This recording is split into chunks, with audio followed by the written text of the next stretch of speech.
Y ahora nos vamos y vamos a hablar con Jonathan Peralta, que es un joven abogado de 37 años que ha sido propuesto por el Colegio Dominicano de Notarios para ser miembro de la Junta Central Electoral. Cuenta con 16 años de ejercicio profesional activo, tiene maestrías en Derecho Constitucional, Derecho Civil y Procedimiento, así como otros cursos jurídicos. Vamos a conocer un poquito más de su trayectoria y que nos explique él mismo también cómo está esta competencia, vamos a llamarle casi Jonathan, multitudinaria, porque son más de 300 personas las que están aspirando solamente para 10 puestos. Me explicabas fuera del aire que son 5 titulares y 5 suplentes, ¿no es así?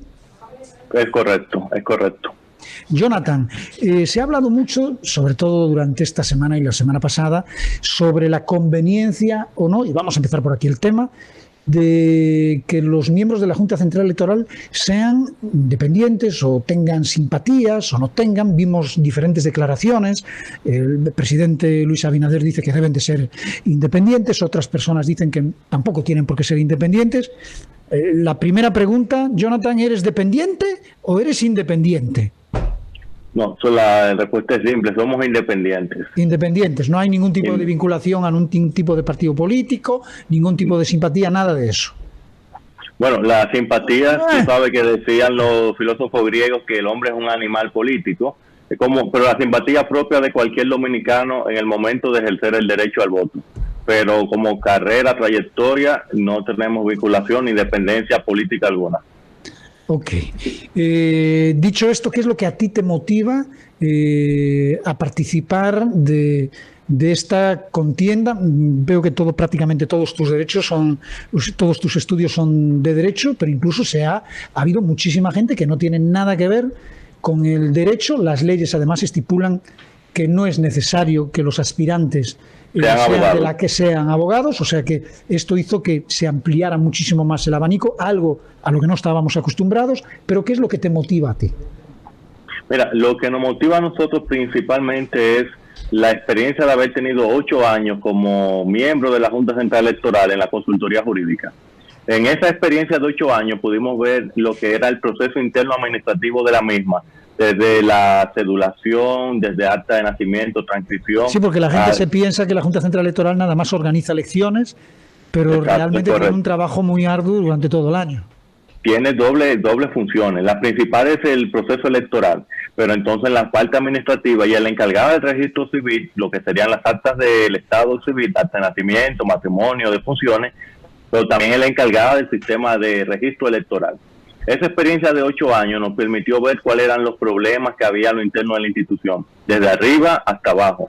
Nos permitió también enfrentar 4 periodos electorales como inspector de juntas municipales, donde uno tuvo la interacción con el proceso completo, desde la parte de arbitrar con los jueces de la junta municipal, la interacción del voto, el proceso del montaje completo.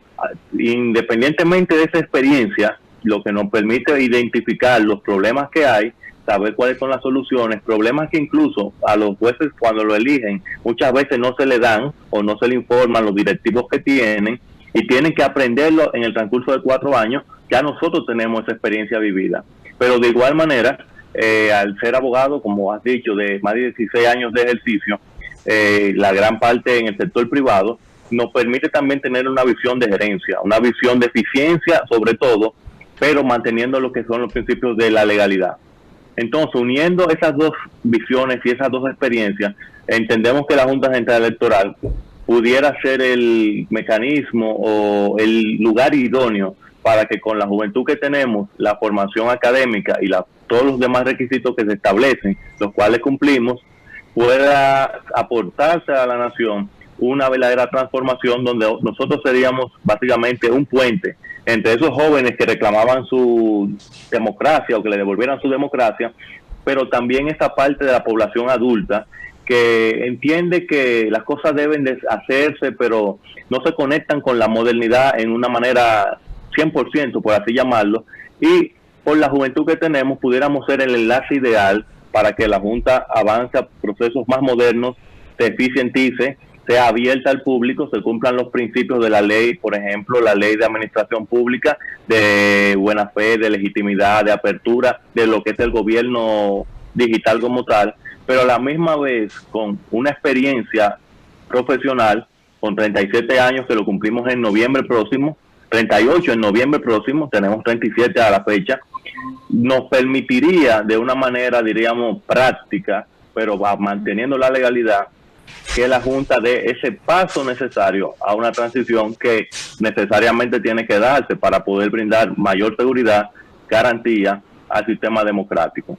Pero sin olvidar que no solo son elecciones, también hay procesos que el dominicano necesita que se le brinden.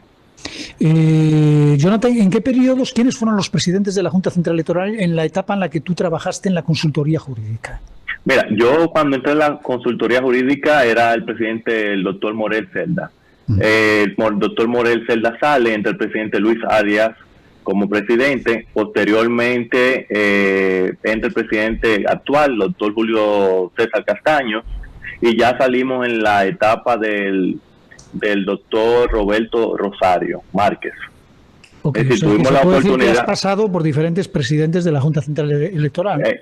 Correcto, y por las funciones que hacíamos en la consultoría, al ser joven, pero joven, acucioso, siempre apegado al estudio, tuvimos la oportunidad de estar con todos los directores de la institución y asimismo con muchos jueces de allá, ante situaciones como la de la anulación de actas de un sacerdote que declaró 200 personas en Neiva como hijo de él, asimismo como los procesos de querellamiento contra personas que falsificaban cédulas, duplicaban o suplantaban identidades de personas. Es decir, la experiencia administrativa la hemos vivido completo, incluso al nivel de ver cuáles eran los males que todavía hoy persisten. Había un programa el lunes que hablaba de casos de suplantación de identidad y las personas se preguntan ¿por qué todavía se da? Y yo te diría algo muy simple, se dan porque los sistemas de controles no están blindados, como es el sistema de la biometría en la cédula. Tenemos una cédula que se denominó bruta en su tiempo, porque tiene unos códigos de barras, pero esos códigos, ¿quién los verifica? ¿Quién los valida? ¿Dónde se validan? No se validan en ningún lado. Pero de igual manera te digo, ¿cómo es posible que en plena pandemia tengamos que todavía solicitar un acta de nacimiento de manera presencial? ¿Cómo es posible que una gente que esté en Neiva tenga problemas para hacer un trámite administrativo y venir a la capital a depositarlo? Pero me voy aún más lejos. El voto del dominicano en el exterior ha sido abandonado, técnicamente hablando. En las elecciones pasadas, muchos se quedaron sin votar porque no se les dio la importancia de garantizarle a esos ciudadanos en el extranjero que pudieran ejercer su voto. Pero también te digo, el oficial del Estado civil en el extranjero son los cónsules, está en la ley. ¿Por qué no se hace un trabajo enfocado en todos esos grandes aspectos que se tienen ahí, que hay que darle una respuesta, pero hay que darle una respuesta moderna y eficiente? Con 37 años no es, y abogado de profesión, de ejercicio además en la carrera privada, ¿no es una complicación para ti meterte en todo este lío de la Junta Central Electoral? Mira, te sería sincero, viéndolo objetivamente sí, sería una complicación, pero decía Churchill que las grandes crisis hacen a los grandes hombres, y en ese sentido entendemos que la Junta necesita una transformación de peritos, de personas que sepan el trabajo, pero de personas que aún tengan la probidad moral, la imparcialidad, la independencia, tengan la principal meta de que las cosas sean eficienticen y se pase ya a lo que es la realidad, una realidad virtual, una realidad donde el ciudadano que está en Estados Unidos, en Europa, pueda tener un acta simplemente con entrar a la página web y no tener que someterse a ir, por ejemplo, a una oficina que queda distante y perder un día de trabajo, que allá vale mucho y le cuesta al dominicano. ¿Es realista pensar en una Junta Central Electoral independiente? Es totalmente realista y necesario. ¿Por qué es realista? Una junta independiente, lo que le brindará a la sociedad dominicana... Yo te lo pregunto y vamos a poner en contexto a todos los oyentes, claro, porque al final los miembros de la Junta Central Electoral van a ser entrevistados públicamente, etcétera, etcétera. Estupendo, maravilloso, pero al final quienes levantan la mano para seleccionarlos son los miembros de un partido que tiene mayoría en ambas cámaras. Por ende, hombre, pues desde el partido de gobierno es muy fácil decir, sí, la Junta tiene que ser independiente porque al final nos vamos a poner todos de acuerdo en seleccionar a quienes a nosotros nos conviene que estén en la Junta Central Electoral. Desde ese punto de vista, es muy fácil decir, es posible ser independientes cuando tú tienes la mayoría en ambas cámaras. Quizás si en ambas cámaras no estuviese una mayoría y estuviese más balanceada, de repente las posibilidades de que esa Junta Central Electoral fuese verdaderamente independiente eran más grandes. Mira, yo entiendo que el Senado de la República Dominicana tiene una gran misión y evidentemente todas las noticias están ahí. La posición de ese partido mayoritario ha sido que sean elegidos personas independientes, inclusive al nivel de decir que no se va a apoyar ningún candidato para que se permita que los poderes del Estado tengan una verdadera independencia como tal. Entendemos que ciertamente la mayoría que tiene el partido de gobierno puede incidir en la selección. Ellos son los que tienen esa responsabilidad. Pero nosotros tenemos la convicción... ¿Partiendo de eso se puede ser independiente? Claro que sí, claro que sí. Y te diría por qué. La elección es obviamente de un poder del Estado, el Senado de la República, que lo va a conocer en pleno con una mayoría de las 2/3 partes. ¿Qué sucede? En este momento actual, lo que se repitió en febrero y todo lo que ha pasado con la credibilidad de la Junta, amerita que la clase política, que son los guardarrieles reales de la democracia, dé un salto de madurez. Y ese salto de madurez, de una manera segura, tiene que ser en elegir una composición que no permita que la sociedad dominicana crea que se le ha burlado nuevamente, como se ha hecho en todos los años anteriores con la mayoría de las conformaciones, para que el país pueda ser gobernado. Es decir, no hay una crisis de gobernabilidad por la falta de credibilidad, y más en estos tiempos, primero, de crisis política al nivel de pérdida de la credibilidad, pero también de crisis económica y sanitaria.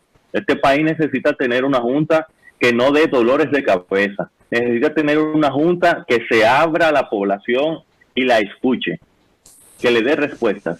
Si tú entras hoy a la página de la Junta, por ejemplo, verás muchos links, el acceso a la información pública, la nómina, jubilaciones. Cuando le das a un link, te manda a una página de publicidad de sus propias actividades. Ese tipo de situaciones son las que generan el sinsabor que todo el mundo tiene, de no darle respuesta. Por eso entendemos que si los senadores, la clase política dominicana, quiere dar un paso de madurez hacia una democracia real, tiene que elegir, sin lugar a duda, el personal idóneo en todos los sentidos. No solamente por la parte de los requisitos legales, que todo el que está hoy siendo evaluado lo tiene, sino de manera integral, balanceada. Personas que ante situaciones difíciles tengan el carácter y la preparación para responder en consecuencia sin olvidarse la legalidad. Bueno, Jonathan, muchísimas gracias. Creo que todos nuestros oyentes han tenido la oportunidad de conocer un poquito más de ti, de cómo piensas, de lo que le puedes ofrecer al país desde un puesto como el de juez de la Junta Central Electoral. Desde aquí, la mayor de las suertes. Sé que no es fácil, son muchas personas nada más para 10 puestos, y ojalá que al final pues los ocupen los mejores, los más preparados y, como tú decías, ojalá los más independientes de todos. Muchas gracias por la oportunidad y le deseo feliz resto de la tarde, así como a todo el pueblo que nos escucha en esta tan importante emisora.